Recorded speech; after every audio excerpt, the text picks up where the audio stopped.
What, in your view, is the fundamental cause of mental disorders?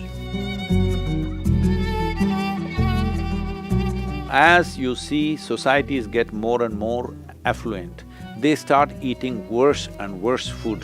Cognition levels slowly will go down. Purge the system, clean the colon, suddenly you feel little balanced. Believe me, your aging process is almost… will not progress.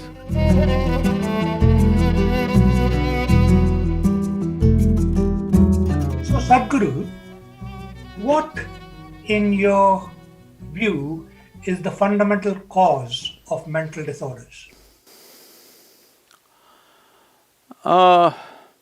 If you're asking for one cause, Well, it could be many. see, one thing is the way we eat. It's a very big part of mental illness. The way we're ingesting chemicals and hormones today unconsciously at various levels is a serious part of mental illnesses of this generation. How we ingest, how we take food in. This may sound little far-fetched for UK, but please listen to me carefully. We look at life like this. You are who you are as a person. You are who you are because of the parentage that you had, the schools that you went to, the education that you had, now the exposure that you have in your life. That's why you have become this kind of a person, isn't it? It's all many things receiving. So all the times you're receiving, what you're receiving is not just information and thought. Life receives in so many levels. On the energetic level, it receives. So in India, we see that anywhere if you want to receive something, first thing is you cross your legs, all right? Right now I'm sitting that way, it may not be visible to you.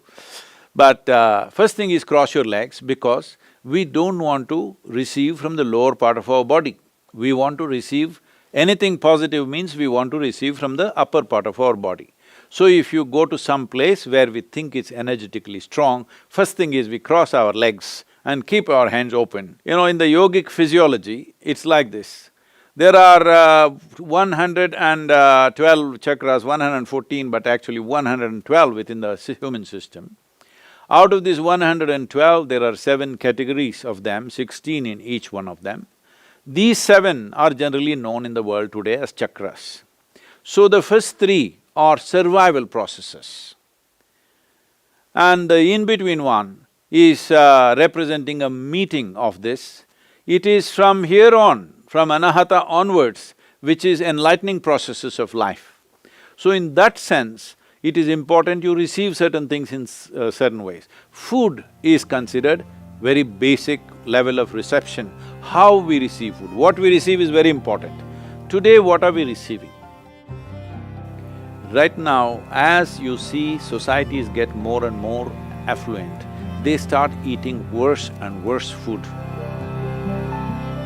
What a rural person in India would not touch, very sophisticated cities are eating that kind of food. When I say that kind of food, almost anything that Western societies are using today are a minimum 30 to 60 days old. In yoga, their food is classified as sattva, rajas and tamas. Tamas means inertia. If you eat anything which has tamas, inertia will come in your system. Inertia does not mean you just become lazy. Inertia means certain things slow down. Certain things means essentially regeneration of the system slows down. Today you know that neuronal regeneration is one of the most important aspect of keeping your brain reasonably functional throughout your life. If you are consuming foods which are tamasic or causes inertia in the general function of your system, in the energetic process of who you are, then you will see cognition levels slowly will go down over a period of time. Because everybody understands this. This is why they're drinking cups and cups of Coca-Cola or coffee or alcohol or something else because they know they need to balance that. So this kind of balance is a very rudimentary way of balancing your system, that you're putting wrong things and then you're trying to correct it with right things. The highest number of antacids in the world, nearly 60% of the world's antacids are sold in America, the most affluent population on the planet. This means they have a whole choice of nourishment. They can eat the best food, but no, they will eat the worst food because commercial forces will decide what you eat. You cannot eat consciously anymore what you want to eat. In the yogic culture, if you cook something, the maximum time in which you can eat it is 1.5 hours, 90 minutes. Before that, you should have eaten the food. After that, we won't touch the food because it has started gathering tamas, inertia will begin to happen. If you want to experiment, you can experiment, eat something very fresh for 1 week, eat something which is processed and kept for 1 month, 2 months and then eat it, you will see the level of alertness in the system, you will notice it in your experience. But it is happening at the cellular level, it is happening in terms of, we call this ojas, there is no English word for that. If you create sufficient ojas, which is a non-physical dimension of energy, if every cell in your body is wrapped in this, believe me, your aging process is will not progress. Your cellular age will almost remain stagnant for a long period of time. Some of the tests they have done on me and they are saying that my cellular age is 25. Well, I still am like 25, I'm maintaining the same level of activity, I'm maintaining the same weight, same everything. This is not some miracle. Every human being is capable of this with some simple attention to fundamental things. Going further in terms of food, there is something called as viruddha ahara. That means, if you eat one thing and put another thing which works opposite to that, then in your system there is a war. You know, digestive process is largely between acids and alkalines and all this stuff.